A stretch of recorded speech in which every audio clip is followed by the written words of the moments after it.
Hello दोस्तों, STRIDE science classes में आपका स्वागत है। तो आज हम जानने वाले हैं क्लास 10 के फिजिक्स। पूरा एक ही वीडियो में एक चैप्टर देख लेंगे हम लोग।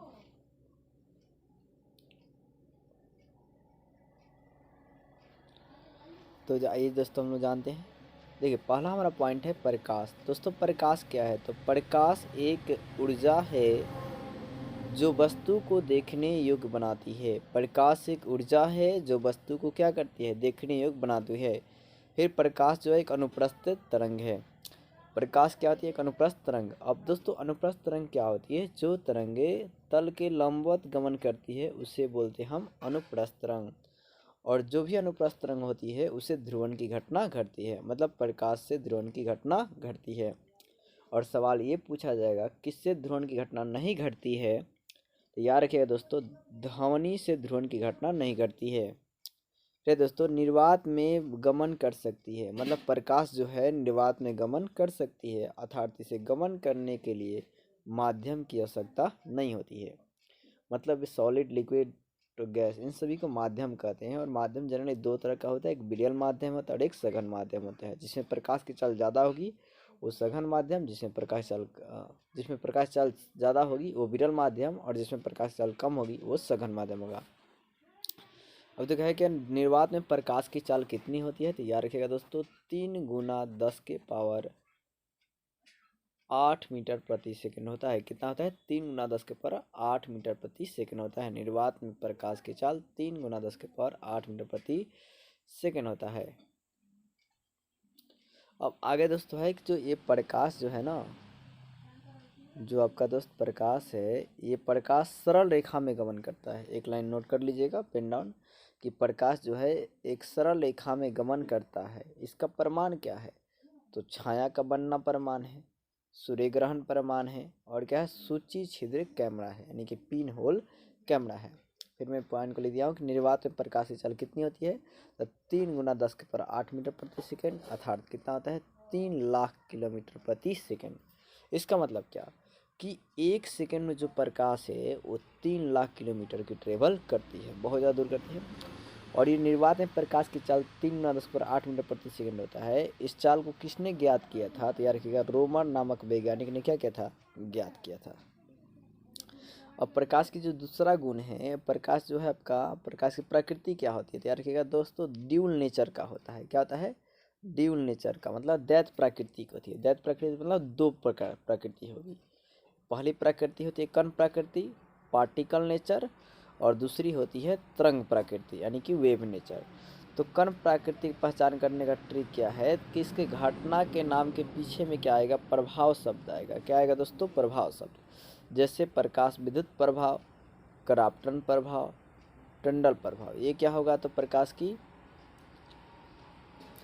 कण प्रकृति हो गया। तरंग प्रकृति क्या होगा? तो प्रकाश का व्यतिकरण होगा, प्रकाश का विवर्तन होगा, प्रकाश का पुनांतरिक प्रवर्तन होगा, प्रकाश का प्रवर्तन होगा, प्रकाश की अपवर्तन होगी, प्रकाश के ध्रुवण होगी, प्रकाश का वन विक्षेपण होगा, प्रकाश का प्रकीर्णन होगा। जिसे व्यतिकरण को इंग्लिश में इंटरफेरेंस कहते हैं, विवर्तन को डिफ्रेक्शन कहते हैं दोस्तों, पूर्ण आंतरिक प्रवर्तन को TIR कहते हैं, टोटल इंटरनल रिफ्लेक्शन कहा जाता है। और इस प्रकाश के पूर्ण आंतरिक प्रवर्तन के ही कारण क्या होता है कि हीरा जो है आपका चमकता है, और फिर चटका हुआ जो कांच है इसी प्रकाश के पूर्ण आंतरिक प्रवर्तन के कारण ही चमकता है। इस बात को हम आगे जानेंगे। फिर जो परावर्तन होती है, इसमें प्रकाश आती है और चली जाती है। अपवर्तन में प्रकाश आएगी और दूसरे माध्यम मुड़कर चली जाती है।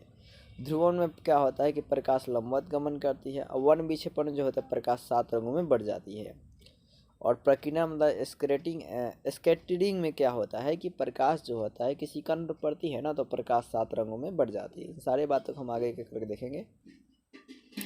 तो सबसे पहला दोस्त है हमारा क्लास 10 के लिए इम्पोर्टेंट VBI है, इसे याद कर लीजिएगा आप लोग कि प्रकाश का परावर्तन क्या होता है। तो जब देखिए, जब प्रकाश ऐसे आती है और किसी सतह से टकरा कर ये चली जाती है, तो इसी घटना को प्रकाश का परावर्तन कहते हैं। देखिए दोस्तों, ये प्रकाश आ रही है और इस सतह से टकरा कर क्या दीजिए चली जा रही है, तो इस घटना क्या बोलेंगे? प्रकाश की परावर्तन। कुछ पॉइंट इंपॉर्टेंट है, याद रखिएगा कि आने वाली किरण को आपतित किरण कहते हैं, और इस टकरा कर जाने वाली किरण को परावर्तित किरण कहते हैं। और इस आपतित किरण और परावर्तित किरण के बीच में जो एक लंब खींचा जाएगा ना, उसे बोलेंगे अभिलंब। अब आगे दोस्तों देखिए प्रकाश के परावर्तन के नियम। तो प्रकाश के परावर्तन के कितने नियम होते हैं दोस्तों? तो याद रखिएगा 2 नियम होते हैं। लिखा हुआ है प्रकाश के परावर्तन के कितने नियम होते हैं? तो 2 नियम होते हैं। अब 2 नियम कौन कौन होते हैं दोस्तों? तो देखिए पहला नियम होता है, यहाँ आप चित्र पर हम याद रखेंगे, आने वाली किरण को आपतित किरण, टकरा कर जाने वाली किरण को परावर्तित किरण, और इनके बीच में डाला गया लंब अभिलंब कहलाता है। तो नियम इसी पर याद रखिए। देखिए आपतित किरण, परावर्तित किरण और अभिलंब तीनों एक ही तल में होता है। देखिए यहाँ पर ये बात लिखा है, आपतित किरण, परावर्तित किरण और अभिलंब तीनों एक ही तल में होते हैं, एक ही समतल में होते हैं। दूसरा, और देखिए ये जो आपतित किरण है और अभिलंब है, इसके बने कोण को आपतन कोण कहते हैं, और ये परावर्तित किरण और ये जो अभिलंब है इसको बोलते हैं परावर्तन कोण। तो दूसरा नियम होता है आपतन कोण परावर्तन कोण के बराबर होता है। अर्थात आप याद रखिएगा कोण आई बराबर क्या होता है? कोण आर। कोण आई बराबर क्या होता है दोस्तों? कोण आर होता है। अब हमारा टॉपिक है मिरर यानी कि दर्पण।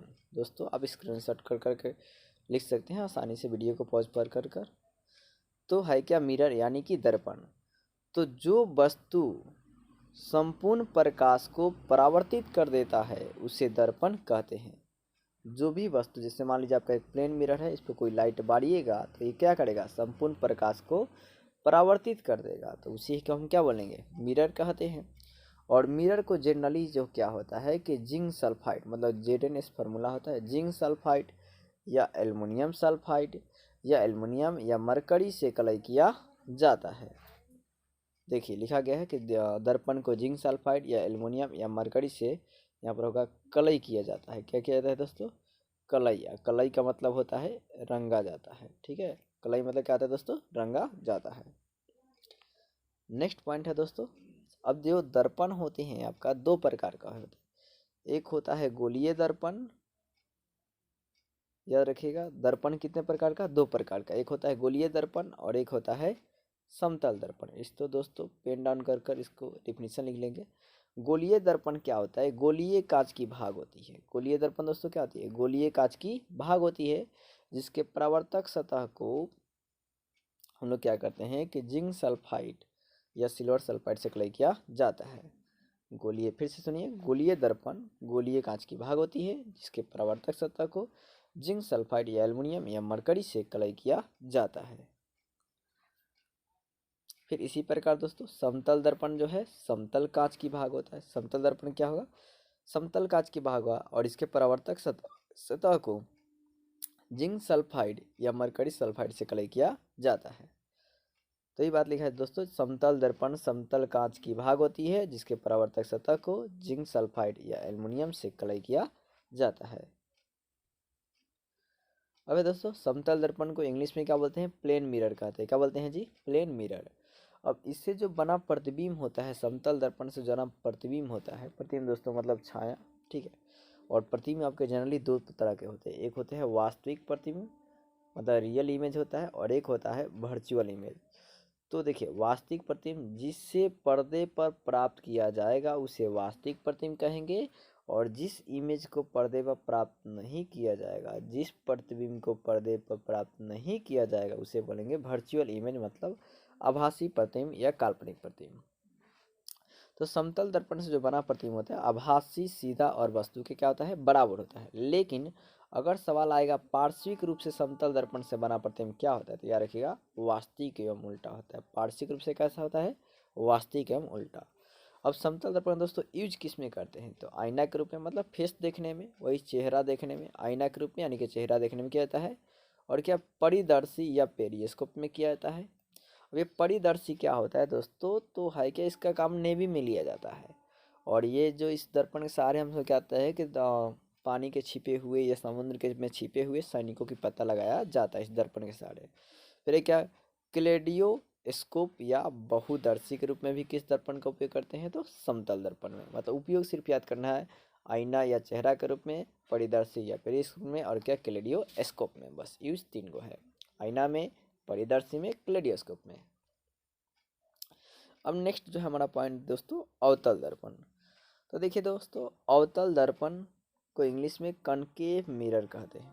और अवतल दर्पण है ये गोलीय दर्पण की भाग होती है जिसके परावर्तक सतह को, सुनिएगा, इसे लिख लीजिएगा इस बात को, अवतल दर्पण गोलीय दर्पण की भाग होती है जिसके परावर्तक सतह को बाहर से कलई किया जाता है। इस बात को लिख लीजिएगा, अवतल दर्पण गोलीय दर्पण की भाग होती है जिसके परावर्तक सतह को बाहर से कलई किया जाता है। इसको पिक्चर नोट डाउन कर लेंगे। अब नेक्स्ट पॉइंट आप एरो करके लिखेंगे, अवतल दर्पण को अभिसारी दर्पण कहते हैं, यानी कन्वर्जिंग मिरर कहते हैं। अब क्यों कहते हैं? क्योंकि प्रकाश किरण को सिकुड़ता है। देखिए दोस्तों, ऐसे लिखिए, क्या लिखना है, अवतल दर्पण को अभिसारी दर्पण कहते हैं क्योंकि यह प्रकाश किरण को सिकुड़ता है। ठीक है। अब दूसरा पॉइंट है कि अवतल दर्पण से बना प्रतिबिंब कैसे हाथ होता है। दोस्तों तो इसको भी पेन डाउन कर लीजिए कि अवतल दर्पण से बना प्रतिबिंब, अवतल दर्पण से बना प्रतिबिंब वास्तविक उल्टा होता है। कैसा होता है दोस्तों? वास्तविक और उल्टा होता है। और प्रतिबिंब कैसा हो सकता है? तो दोस्तों बहुत बड़ा हो सकता है। देखिए, बहुत बड़ा हो सकता है, एक बहुत छोटा हो सकता है, एक बड़ा हो सकता है, एक छोटा हो सकता है और एक बराबर होता है। अब दोस्तों इसका यूज कहाँ किया जाता है? अवतल दर्पण का यूज कहाँ करते हैं? देखिए, वाहनों के हेडलाइट में। हेडलाइट मतलब हिंदी में बोलते हैं अग्रदीप के रूप में। वाहनों क्या दोस्तों? अग्रदीप के रूप में। ठीक है, वाहनों के अग्रदीप के रूप में या हेडलाइट के रूप में। फिर क्या? सर्च लाइट के रूप में, टर्च में, सोलर कुकर में, सेविंग मिरर में यानी कि हजामती दर्पण में और दंत चिकित्सक के दर्पण में। तो ज़्यादातर जो के 10 क्लास के एग्जाम में आते हैं वो आते हैं वाहनों के हेडलाइट में किसका उपयोग किया जाता है? तो अवतल दर्पण का। सर्च लाइट में किसका? तो अवतल दर्पण का। और हजामत बनाने में किसका? तो अवतल दर्पण का। और दंत चिकित्सा में ज़्यादा आता है आपका दाढ़ी बनाने वाला, कि दाढ़ी बनाने में या हजामती दर्पण में या सेविंग मिरर में किस दर्पण का उपयोग करते हैं? तो अवतल दर्पण का ही उपयोग किया जाता है। आइए दोस्तों आगे देखते हैं। अब है दोस्तों अवतल दर्पण से प्रतिबिंब का निर्माण। मतलब अवतल दर्पण से बना प्रतिबिंब, मतलब वस्तु को आप कहाँ रखेंगे तो प्रतिबिंब कहाँ पर बनेगा। देखिए दोस्तों, जब वस्तु का आप अनंत पर रखते हैं तो उसका प्रतिबिंब फोकस पर बनता है। कहाँ बनता है? फोकस पर। और कैसा बनता है? तो वास्तविक उल्टा और वस्तु से बहुत बड़ा बनता है। तो देखिए, जब वस्तु को अनंत पर रखा जाता है तो उसका प्रतिबिंब फोकस पर बनता है। इसे आप पेन डाउन करके ऐसे लिख लीजिए, आपको आसानी से याद हो जाएगा। वस्तु की स्थिति वस्तु की स्थिति है, प्रतिबिंब की स्थिति है, और प्रतिबिंब की प्रकृति मतलब नेचर कैसा है। तो जब वस्तु को अनंत पर रखा जाएगा, ऐसे आप लिखेंगे आसानी से आ जाएगा। जब वस्तु को अनंत पर रखा जाता है तो उसका प्रतिबिंब फोकस पर बनता है, वास्तविक उल्टा, और वस्तु से क्या होता है? बहुत ही बड़ा। यहाँ पर लिखेंगे वस्तु से क्या जी? बहुत ही बड़ा। सॉरी, यहाँ पर जब किसी वस्तु को अनंत पर रखते हैं तो फोकस पर बनता है, वास्तविक उल्टा, और बहुत ही छोटा मतलब बिंदु के आकार का बनता है। बहुत ही क्या होता है दोस्तों? छोटा बनता है। फिर दोस्तों जब वस्तु को हम लोग क्या करते हैं, इसका अपोजिट याद रखेगा। जैसे मैं बोल रहा हूँ, ध्यान दीजिए, इसको दोनों पर लिखेगा। जब वस्तु को फोकस पर रखते हैं तो उसका प्रतिबिंब अनंत पर बनता है। और कैसा बनता है? तो वास्तविक उल्टा और बहुत ही क्या बनता है? बड़ा बनता है। देखिए दोस्त, अनंत पर रखेंगे तब बनेगा प्रतिबिंब फोकस पर। कैसा बनेगा? वास्तविक उल्टा और बहुत ही छोटा। और जब वस्तु को उल्टा, इसके जब वस्तु को फोकस पर रखेंगे तो प्रतिबिंब बनेगा अनंत पर। और कैसा बनेगा? तो वास्तविक उल्टा और बहुत ही क्या बनेगा? अनंत पर बनेगा तो बहुत ही बड़ा बनेगा, अनंत बहुत दूर है।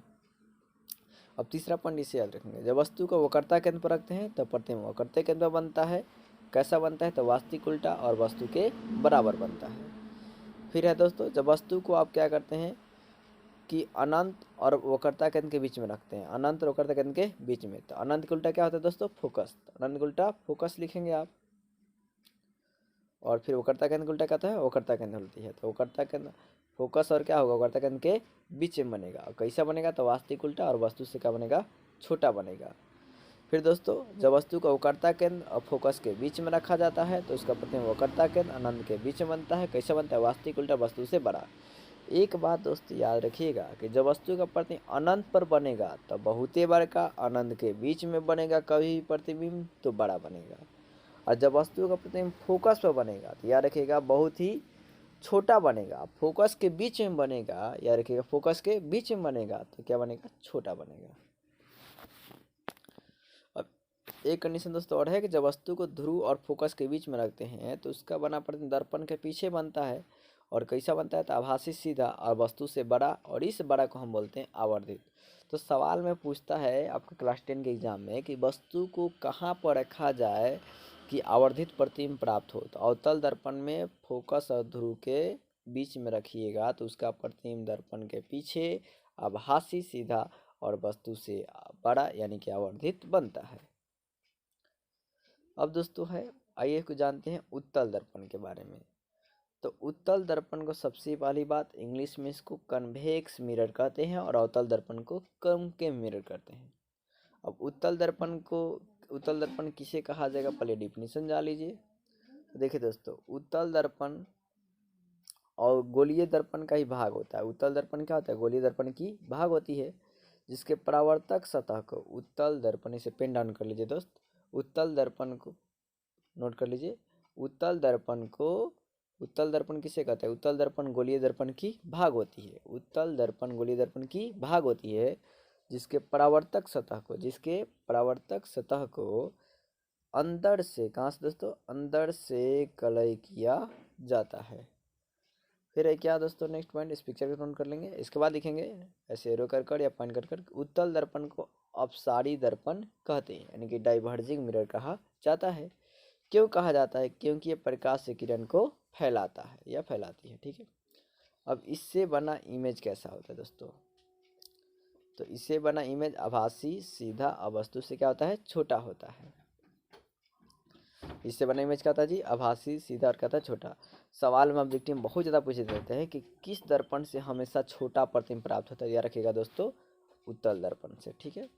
अब है क्या, उत्तल दर्पण का यूज जान जाते हैं दोस्त, कहाँ करते हैं, तो उत्तल दर्पण का उपयोग वाहनों के साइड मिरर में किया जाता है।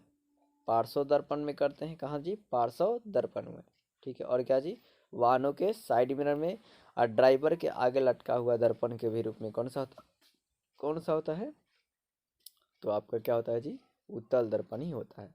अब सवाल ये है 2 नंबर में सवाल आते हैं, इसे आप ऐसे बना कर लिखेंगे कि उत्तल दर्पण का उपयोग गाड़ी के साइड मिरर में क्यों किया जाता है। तो इसे आप पहले लिख लीजिए, उसके बाद आपको समझाता हूँ कि उत्तल दर्पण का उपयोग गाड़ी के साइड मिरर में किया जाता है क्योंकि उत्तल दर्पण से बना प्रतिबिंब आभासी सीधा वस्तु से छोटा होता है, जिससे भी क्या होता है कि पीछे से आती हुई जो भी गाड़ी या बस होती है आसानी से हमें मिरर में दिख जाती है। फिर से, उत्तल दर्पण का उपयोग आपके वाहनों के साइड मिरर में किया जाता है क्योंकि इससे बना प्रतिबिंब आभासी सीधा और छोटा होने के कारण पीछे से आती हुई वस्तु या गाड़ी आसानी से दिख जाती है। बस इसी बात को लिखना है दोस्तों। तो आज के लिए इतना ही, और इसी और क्या बोलते हैं, और थोड़ा सा और पॉइंट है, एक टॉपिक और देख लेते हैं। देखिए दोस्तों, अब है क्या, उत्तल दर्पण से बना प्रतिबिंब, मतलब उत्तल दर्पण वस्तु को कहाँ रखें तो प्रतिबिंब कहाँ बनेगा, तो जब वस्तु को अनंत पर रखी जाती है तो उसका प्रतिबिंब फोकस पर सीधा और बहुत ही छोटा बनता है। यानी कि जब वस्तु को आप अनंत पर रखेंगे उत्तल दर्पण में तो प्रतिबिंब कहाँ बनेगा, फोकस पर, और कैसा बनेगा, तो आभासी सीधा और बहुत ही छोटा बनेगा, याद रखिएगा। फिर दूसरा बात कि जब उत्तल दर्पण में वस्तु को अनंत के अलावा किसी भी स्थान पर रखा जाता है तो उसकी प्रतिबिंब की स्थिति दर्पण के ध्रुव के क्या होता है, ध्रुव से और वस्तु के क्या होती है, बीच होती है। और ये प्रतिबिंब कैसा आता है, तो सीधा होता है। और कैसा बनता है जी दोस्तों, आभासी बनता है। याद रखिएगा, जहाँ भी सवाल में प्लस आएगा तो आभासी और सीधा होगा।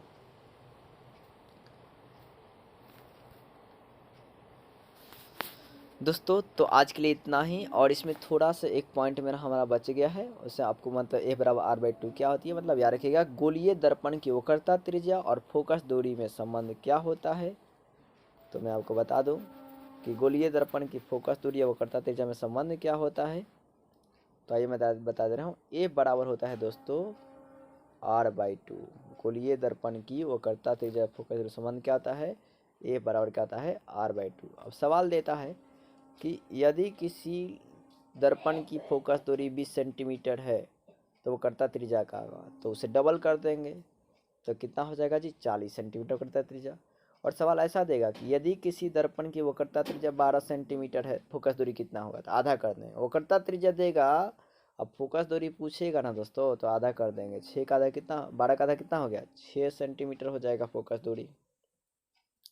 अब फोकस दूरी दिया रहेगा, ये पूछेगा तो क्या करेंगे, डबल कर देंगे।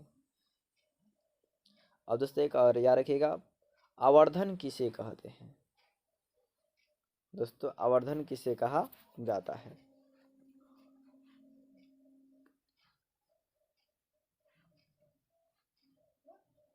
क्या दोस्तों? आवर्धन।